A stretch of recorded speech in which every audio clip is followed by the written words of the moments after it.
mga OFW na nag-message sa ating YouTube channel ngayon.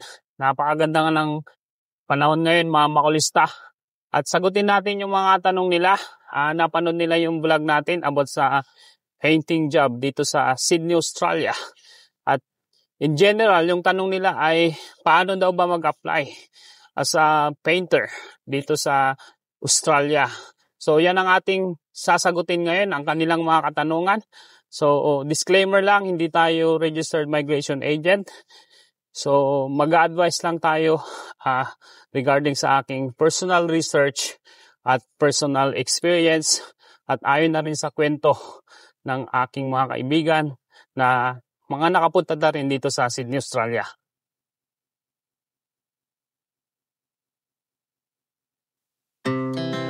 Our hearts beat to the city streets. We began to feel the fire. Mga makulista, ang sahod ng painter sa Australia ay nagre-range ng $75,000 to $85,000 per year o nasa 3 million pesos kada taon. Kaya naman napakaganda talaga kapag kayo ay mapunta dito as painter dito sa Australia. Ngayon tinatanong nila paano daw ba mag-apply dito. So may mga legit website na pwede nyong applyan at gawa kayo dito ng inyong account. Unang-una ang www.sit.com.au. Pangalawa na pwede nyong applyan ay ang au.indeed.com.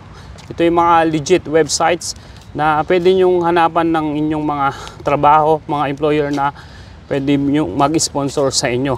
Ngayon kung alam nyo naman na qualified kayo as skilled workers, pwede na kayong mag-apply directly dito nang walang mag-sponsor sa inyo. Pwede kayong pumunta sa www.ime.gov.au. Hanapin nyo lang yung skilled occupation list na nakalagay doon na painter. Andun na lahat ng mga requirements kung paano mag-apply. Andun na rin yung mga guidelines kung ano ang dapat nyong gawin. So yun lang mga makulista.